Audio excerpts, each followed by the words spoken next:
বৃহস্পতিবার 25শে জুলাই 1895। পাতঞ্জল যোগসূত্র। কার্য তিন প্রকারের হতে পারে: কৃত, যা তুমি নিজে করেছ; কারিত, যা অপরের দ্বারা করাচ্ছ; আর অনুমোদিত, অপরে করছে, তাতে তোমার অনুমোদন আছে, কোনো আপত্তি নেই। আমাদের ওপর এই তিন প্রকার কার্যের ফল প্রায় একরূপ। পূর্ণ ব্রহ্মচর্যের দ্বারা মানসিক ও আধ্যাত্মিক শক্তি খুব প্রবল হয়ে থাকে। ব্রহ্মচারীকে কায় মনোবাক্যে মৈথুন বর্জিত হতে হবে। দেহটার যত্ন ভুলে যাও, যতটা সম্ভব দেহ চেতনা ভুলে যাও। যে অবস্থায় স্থিরভাবে ও সুখে অনেকক্ষণ বসে থাকতে পারা যায় তাকেই আসন বলে। সর্বদা অভ্যাসের দ্বারা মনকে অনন্তভাবে ভাবিত করতে পারলে এটি হতে পারে। একটা বিষয়ে সর্বদা চিত্তবৃত্তি প্রবাহিত করার নাম ধ্যান। স্থির জলে যদি একটা প্রস্তরখণ্ড ফেলা যায়, তাহলে জলে অনেকগুলি বৃত্তাকার তরঙ্গ উৎপন্ন হয়। বৃত্তগুলি সব পৃথক পৃথক, অথচ পরস্পরের উপর কার্য করছে। আমাদের মনের ভেতরেও এইরূপ বৃত্তি প্রবাহ চলছে, তবে আমাদের ভেতর সেটি অজ্ঞাত সারে হচ্ছে, আর যোগীদের ভেতর ওইরূপ কার্য তাদের জ্ঞাত সারে হয়ে থাকে। আমরা যেন মাকড়সার মতো নিজের জালের মধ্যে রয়েছি। যোগ অভ্যাসের দ্বারা আমরা মাকড়সার মতো জালের যে অংশে ইচ্ছা যেতে পারি। যারা যোগী নয়, তারা যেখানে রয়েছে সে নির্দিষ্ট স্থল বিশেষেই আবদ্ধ থাকতে বাধ্য হয়। অপরকে হিংসা করলে বন্ধন হয় ও আমাদের সামনে থেকে সত্য ঢাকা পড়ে যায়। শুধু নিষেধাত্মক ধর্ম সাধনই যথেষ্ট নয়, মায়াকে আমাদের জয় করতে হবে। তাহলে মায়াই আমাদের অনুসরণ করবে। যখন কোনো বস্তু আমাদের আর বাঁধতে পারে না, তখনই আমরা সেই বস্তু পাবার যোগ্যতা লাভ করি। যখন ঠিক ঠিক বন্ধন ছুটে যায়, তখন সবই আমাদের নিকট এসে উপস্থিত হয়। যারা কোনো কিছু চায় না, শুধু তারাই প্রকৃতিকে জয় করেছে। এমন কোনো মহাত্মার শরণাগত হও, যিনি নিজের বন্ধন ছিন্ন করেছেন। কালে তিনি কৃপাবশে তোমায় মুক্ত করে দেবেন।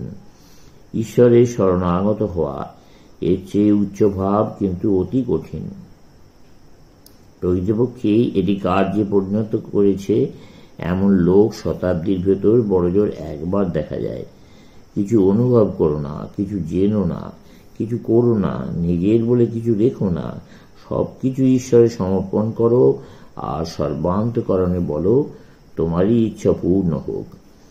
আমরা বদ্ধ, এই ভাব আমাদের স্বপ্ন মাত্র।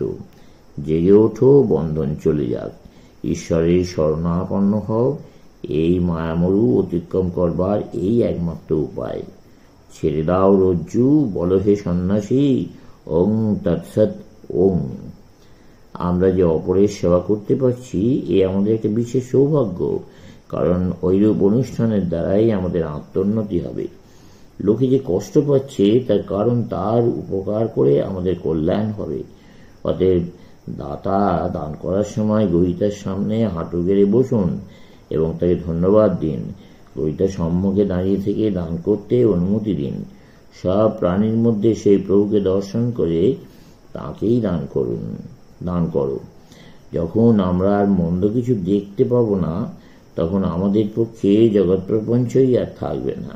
কারণ প্রকৃতির অস্তিত্বের উদ্দেশ্যই হচ্ছে এই ভ্রম থেকে আমাদের মুক্ত করা। অপূর্ণতা বলে কিছু আছে, এইটে ভাবাই অপূর্ণতা সৃষ্টি করা। আমরা পূর্ণ স্বরূপ ও ওজ স্বরূপ, এই চিন্তাতেই কেবল ওটা দূর হতে পারে। যতই ভালো কাজ করো না কেন, কিছু না কিছু মন্দ তাতে লেগে থাকবেই। তবে সমুদায় কার্য নিজের ব্যক্তিগত ফলাফলের দিকে দৃষ্টি না রেখে করে যাও। সব ফল ঈশ্বরে সমর্পণ করো, তাহলে ভালো মন্দ কিছুই তোমায় অভিভূত করতে পারবে না। কাজ করাটা ধর্ম নয় বটে, তবে ঠিকভাবে অনুষ্ঠিত কাজ মুক্তির দিকে নিয়ে যায়। প্রকৃতপক্ষে অপরকে করুণার চোখে দেখা অজ্ঞান মাত্র, কারণ আমরা করুণা করব কাকে? তুমি ঈশ্বরকে করুণার চোখে দেখতে পারো কি? ঈশ্বর ছাড়া আর কিছু আছে কি? ঈশ্বরকে ধন্যবাদ দাও যে তিনি তোমাকে তোমার আত্মোন্নতির জন্য এই জগৎরূপ একটি নৈতিক ব্যায়ামশালা দিয়েছেন। কিন্তু কখনো ভেবো না তুমি এই জগৎকে সাহায্য করতে পারো। তোমায় যদি কেউ অভিশাপ দেয় তার প্রতি কৃতজ্ঞ হও, কারণ গালাগালি ও অভিশাপ জিনিসটা কি তা দেখবার জন্যে সে যেন তোমার সম্মুখে একখানি আরশি ধরেছে আর তোমাকে আত্মসংযম অভ্যাস করবার অবসর দিচ্ছে। সুতরাং থেকে আশীর্বাদ করো ও সুখী হও। অভ্যাস করবার অবকাশ না হলে শক্তির বিকাশ হতে পারে না। আর আরশি না সামনে ধরলে আমরা নিজের মুখ নিজে দেখতে পাই না। অপবিত্র চিন্তা ও কল্পনা অপবিত্র ক্রিয়ার মতোই দোষাবহ। কামনা দমন করলে তা থেকে উচ্চতম ফল লাভ হয়। কাম শক্তিকে আধ্যাত্মিক শক্তিতে পরিণত করো, কিন্তু নিজেকে পুরুষত্বহীন করো না, কারণ তাতে কেবল শক্তির অপচয় হয়। এই শক্তি যত প্রবল থাকবে এর দ্বারা তত অধিক কাজ সম্পন্ন হতে পারবে। প্রবল জলের স্রোত পেলে তবেই জল শক্তির সাহায্যে খনির কাজ করা যেতে পারে।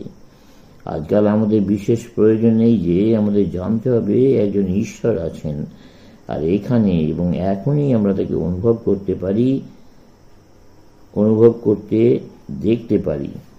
চিকাগোর একজন অধ্যাপক বলেন, এই জগতের তত্ত্বাবধান তুমি করো, পরলোকের খবর ঈশ্বর নেবেন। কি আহাম্মকি কথা! যদি আমরা এই জগতের সব বন্দোবস্ত করতে পারি, তবে পরলোকের ভার নেবার জন্য আবার অকারণ একজন ঈশ্বরের কি দরকার? শুক্রবার 26শে জুলাই 1895। বৃহদারণ্যক উপনিষদ। সবকিছুকে ভালোবাসো, কেবল আত্মার ভেতর দিয়ে এবং আত্মার জন্য। যাজ্ঞবল্ক্য তার স্ত্রী মৈত্রেয়ীকে বলেছিলেন, আত্মার দ্বারাই আমরা সব জিনিস জানতে পারছি। আত্মা কখনো জ্ঞানের বিষয় হতে পারে না। যে নিজে জ্ঞাতা সে কি করে জ্ঞেয় হবে? যিনি নিজেকে আত্মা বলে জানতে পারেন তার পক্ষে আর কোনো বিধিনিষেধ থাকে না। তিনি জানেন তিনি এই জগৎ প্রপঞ্চ, আবার এর স্রষ্টাও বটে। পুরাতন পৌরাণিক ব্যাপারগুলিকে রূপকের আকারে চিরস্থায়ী করবার চেষ্টা করলে এবং তাদের নিয়ে বেশি বাড়াবাড়ি করলে কুসংস্কারের উৎপত্তি হয়, আর এটা বাস্তবিকই দুর্বলতা। সত্যের সঙ্গে যেন কখনো কিছু আপোষ না করা হয়।